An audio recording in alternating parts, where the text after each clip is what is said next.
Okay, everyone, we're going to get going. We've got a little bit of introductory material here. It's 3:30 right now. Welcome to session D2, Implementing Protection. I want to thank you all for coming to this afternoon session after a robust series of great learning exchanges at the Icebreaker activity. My name is Aaron Marty. I'm a streams biologist for the Wisconsin Department of Natural Resources.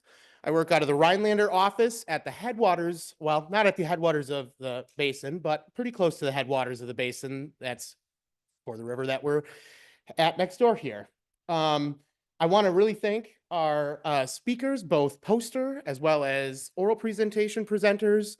I would encourage everybody during the poster session to go see our poster presenters at that session, and we will have another session about planning protection tomorrow. So if you like what you see today, please come back. We've got some awesome speakers lined up for that agenda. I couldn't have done this without the help of Steve Epting from US EPA and Ryan Toot from US Forest Service. Unfortunately, with the current situation, they were not able to join us today, but a solid commendation to them for the efforts and for all of our speakers for putting in some excellent abstracts for this session. And so with that, we are going to kick things off first with Victoria Green from Coastal Carolina University. And I forgot, just in case anybody forgets, I'm the head cheese of this session. So nobody get out of line. All right.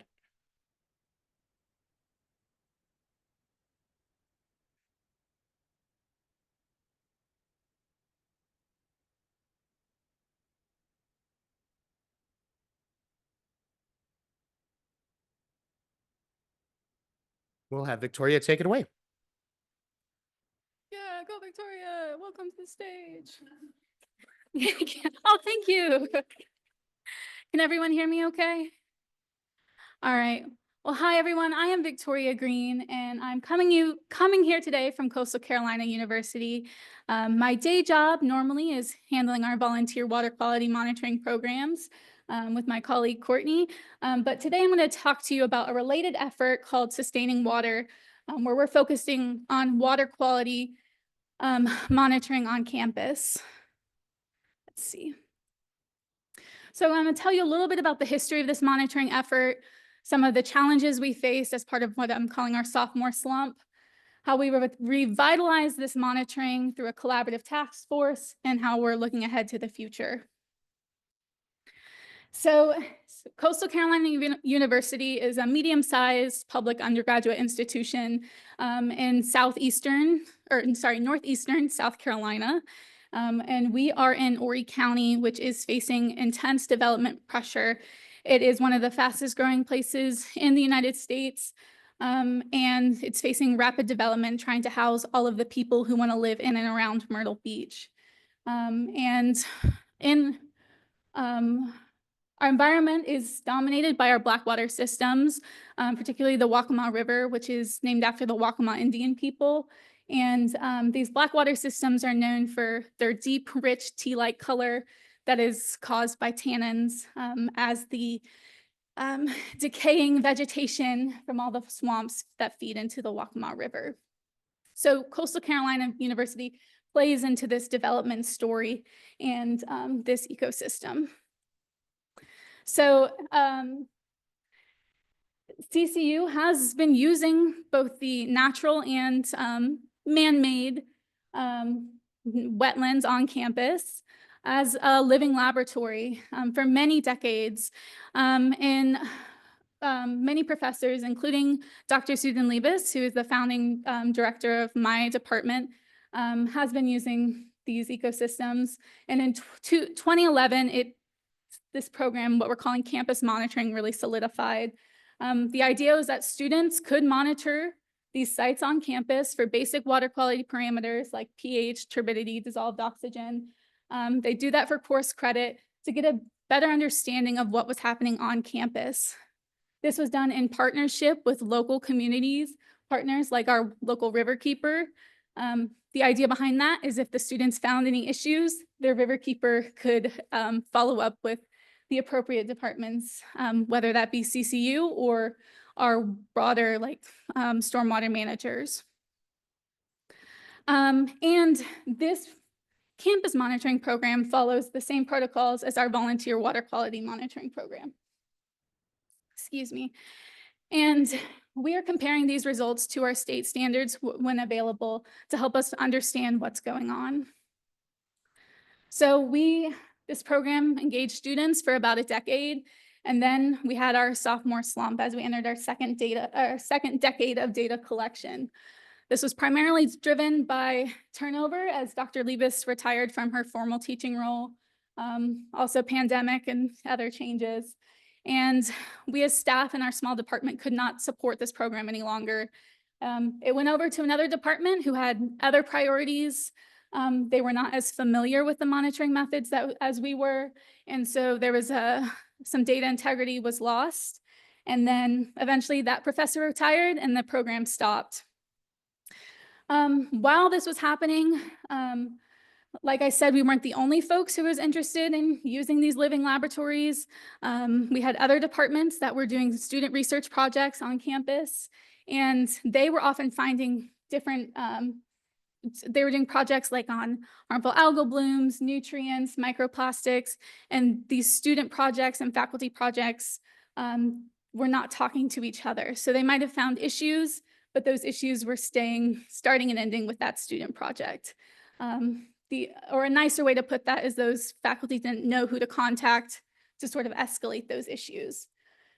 And then another issue is we weren't really sure what was happening beyond our campus. We were really focused on, what the students had access to most easily, which was our small campus. So after our slump, our neighbor, the manager of the local Waccamaw National Wildlife Refuge, heard about this project through a student presentation. He heard that it was in danger and wanted to support the monitoring, wanted to see it continue and expand to his refuge sites. So we found new funding. And then we also, our colleague, the Waccamaw Riverkeeper, was interested in supporting this program as it related to her organizational goals. So she was added as a guest lecturer and was able to teach the course. So suddenly we found new funding in a new academic home. And in this new configuration, it took us a little while to figure this out, but we have a divide and conquer of tasks where Kara, our colleague, is teaching the course because again, we're a university, so our focus is education. We have a graduate student who is supporting the monitoring, helping make sure the students have the equipment and supplies that they need and doing analyses, lab analyses after the student sample. Students engaged in the course are conducting the monitoring during class time, during the academic semester.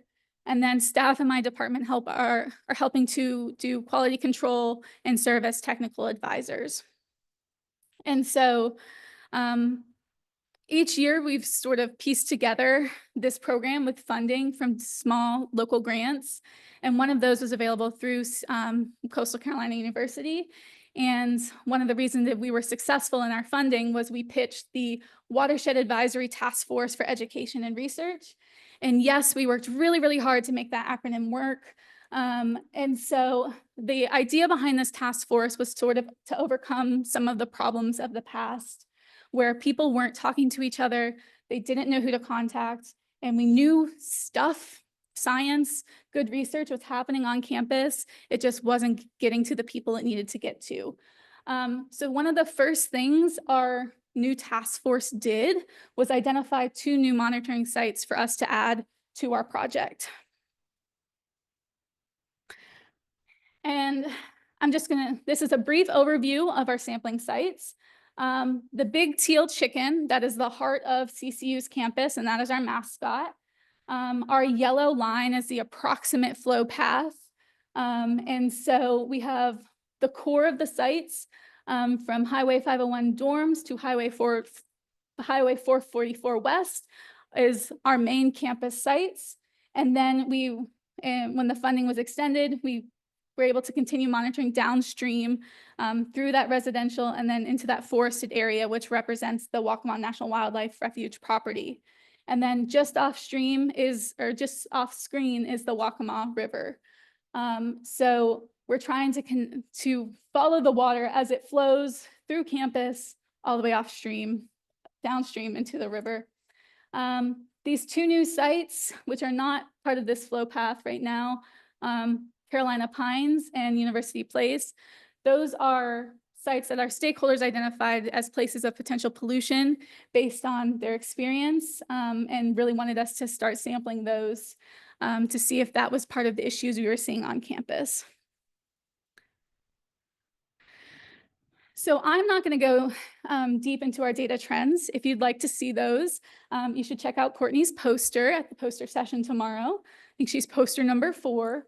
But in general, we're seeing signs of fecal bacteria, especially on the campus sites. And we're considering those at impairment levels.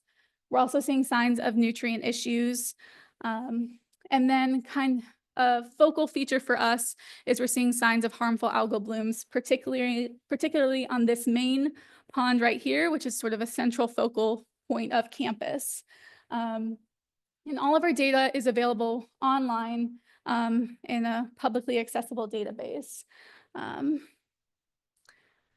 So with this pond experiencing some of these blooms, the concern is, well, it's not used for recreation. We don't want any toxins that could be produced by these harmful algal blooms to aerosolize and potentially impact students or campus. So that has led us to a focus on harmful algal bloom monitoring. And we're able to do this through students. So we use students, either undergraduate honors theses or graduate student internships to help us develop these methods to address different issues. So particularly, we're looking at SPAT for passive accumulation of microcystin toxin, and then we're testing that and analyzing that through the ELISA microcystin test using students and to help us develop that method. And that's particularly beneficial for us because, well, once the students figure it out and do all the hard work, we're able to develop that more or apply that more broadly in our watershed and to our external projects. And then from our partnership with the CCU task force, we have identified new parameters based on other faculty research interests, including microplastics and PFAS. So we're looking ahead. Like I said, we've been piecing this together with small funding each year, and that's not sustainable for us as a small staff. So with the encouragement of our task force, we're looking to find solid funding through the university and relating it to their education and sustainability mission. One of the other elements of this task force is being able to talk about what's happening on campus, the projects that are ongoing and then upcoming to address water quality projects, things like vegetative buffers around ponds, changes in practices around nutrient or around fertilization, things like that. And like I mentioned, adding new monitoring to our sampling protocols. And that's both to give us more data to act on, but then also provide more experiences for the students and get them exposed to those different parameters. So in general, I think the CCU water story reflects the ebbs and flows of both campus and community priorities. So 20 years ago, as some of these efforts were starting up, the buzzwords were stormwater management. Now our campus and community is very focused on sustainability. And that is what seems to be getting us the attention and hopefully the funding. And then I put this other point in here, which might be a little controversial for the National Monitoring Conference, but is communication greater than monitoring? For this point in our project, where we've had, many years of students collecting this data, to now have this task force where we're bringing in all of these stakeholders who might have been connected in the past, but bringing them together again has been really beneficial. Allowing repeated opportunities for in-person engagement has been so important. For example, our grounds supervisor on campus has been there for 20 years, and he is like a wealth of knowledge of the changes that have been made on campus. So every time I talk to him, I learn something new, and that information, it helps us to interpret our water quality data. And the other thing is, the more people we're talking to, or the more people who take ownership in this project, the more resources we're connected to. So making those connections both on and off campus. And I should mention some of the folks who are part of this task force. So there's a focus on the researchers on campus, so faculty, but community partners like the Refuge, our Riverkeeper, the university departments who would make decisions like our sustainability initiative, our environmental health and safety, our grounds and facilities. And we're looking to connect more with our local stormwater managers. So this has been the first, decade and a half of this campus monitoring, and we're looking to the future through the CCU water. So I want to say thank you to Dr. Leibus, to Courtney and Kara, and all of the students who helped make this water quality data possible. And yeah.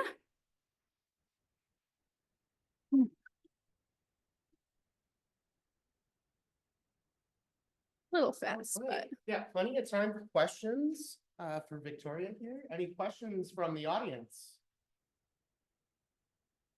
Yes, way in the back.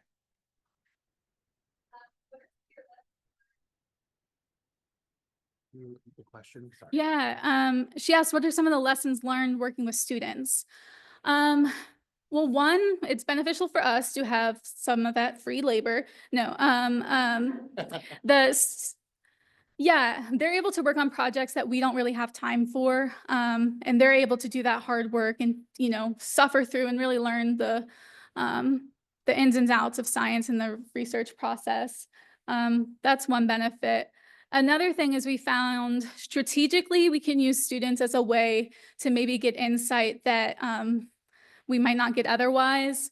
So folks, for whatever reason, maybe they don't want to talk to us because we think we're the water quality people and we're going to yell at them or tell them they're doing something wrong, but they might relay that information to a student who just wants to get this for a grade or help them graduate. So people are often more receptive to a student asking a question than maybe a professional. So we strategically use them, and we love their free labor. Yeah. Awesome. Additional questions from the audience? I have a question. I have never been to the Carolinas before. You've got some awesome pictures that are in your presentation. Mm-hmm. Victoria, can you share what makes the Waccamaw so special? Talk about, the communities or the wetlands that are there, just to give those of us from the upper Midwest who maybe need to get a little bit more sunlight, vision of what those beautiful ecosystems look like. Yeah. Well, besides the people and like the awesome collaboration that's happening, I think this is pretty neat that you could be a student at CCU, and within 5 minutes of after class starts, you're now in this boardwalk in this National Wildlife Refuge collecting water quality samples to try to understand the environmental issues that are facing your community that you're a part of for the next 4 years. And it's almost a hidden gem. When you're in this refuge, you might not even realize that, the busy highway and the hustle and bustle is just right, 2 minutes away. So this is one of a swampy site, and it's just gorgeous. And that's part of the beauty of our black water systems. And this is another pretty picture. Yeah. Excellent. Thanks. Mm-hmm. All right, we have plenty of additional time. Anybody else out there? Going once? Oh, Can you talk again about how big this campus is, like how many students, and then how big is the community that it's in, like the city that it's in? What are the relationships between the campus and the city? Kind of get to that some growth happening that the campus is trying to grapple with? Yeah, so how big is the campus and how big is the community? Campus is about 10,000 undergraduate students. It's public, and we are supported with funds from our county. We have like a penny tax that helps support us. So there is a commitment from CCU to sort of give back to our community. In terms of how big Horry County is, that's a great question. It's growing by the minute. And this is part of like the urbanized area around Myrtle Beach. So we have a lot of traffic and a lot of tourists who come to visit us once they're trying to get out of the Wisconsin winters. And so I don't know, someone could fact check me. Hundreds of thousands? No, I have no idea. I'm sorry. It seems like a lot, especially when you're stuck in traffic. But tons of homes being built. Excellent. Mhm. Well, with that, we've got like minute and 20. One more I question. cut too much. I'm sorry, y'all.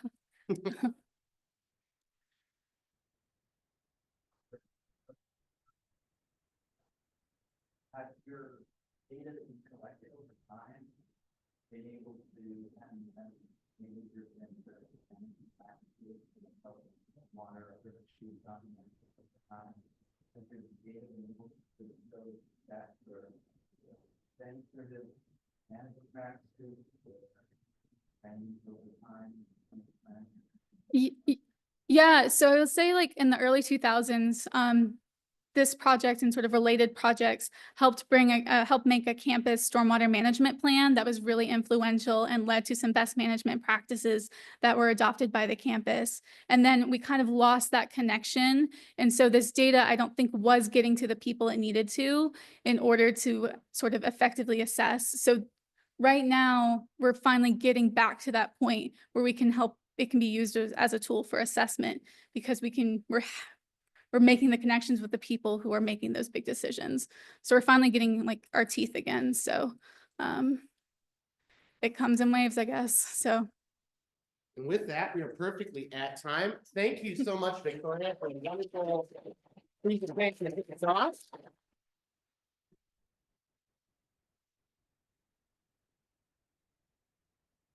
Okay. So I need to.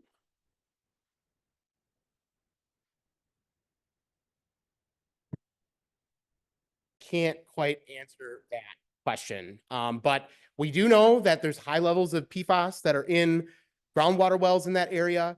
Again, this is a bunch of seed potato fields in an otherwise very forested landscape in northern Wisconsin. So I'm not able to speculate on that at this time, and I'm just the worker bee. Can't really tell you.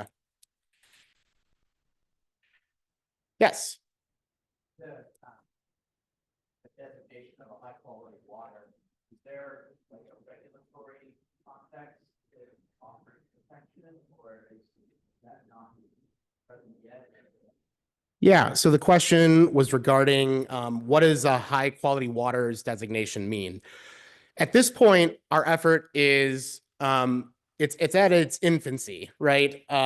We've gone through the modeling and assessment exercises, we've gone through the data-driven categorizations, and at this point, it is voluntary. There are no regulatory teeth. It is not in statute as of yet. However, with that being said, could they make our exceptional and outstanding resources waters lists in the future? Perhaps. There might be other mechanisms to think about how we could integrate these into our overall assessment and categorization of things. And I will say that we have used the high quality waters assessment before in enforcement decisions, in trying to make sure that our enforcement staff elevate things that should be enforcement cases and not retroactive permitting to enforcement on a couple of water bodies. So this data-driven exercise does have a lot of advantages for staff and for partners at this point, even though it's not in statute. Yep.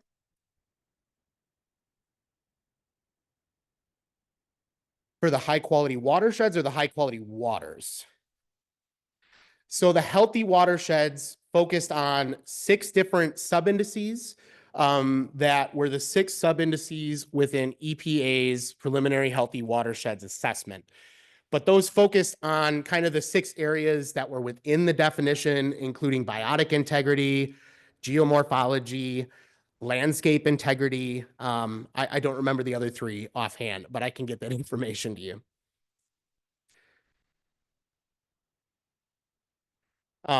Any questions for any of the other speakers, myself? We got plenty of extra time here. If anybody's curious about anything. Yeah.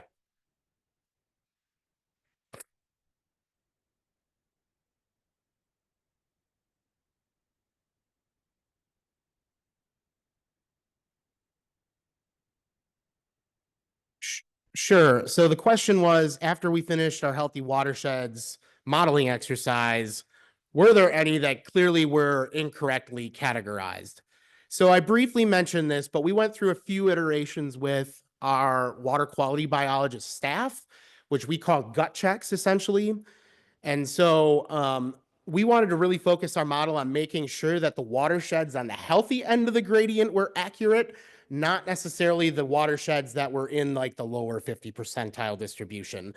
But we went back to our biologists a couple of times and said, based on your field experience, based on your knowledge, the data that you've collected, does this meet the muster? You know, is there anything contrary? And we made model improvements. Some of our colleagues who are in the room offered information that we really needed to also have a nitrogen focused variable that were in there. So we incorporated a specific variable looking at nitrogen susceptible soils to look at issues that are happening in our Mississippi River Basin and the Central Sands.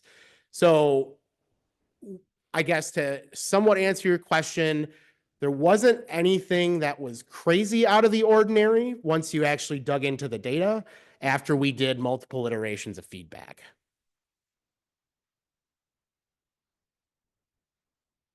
All right.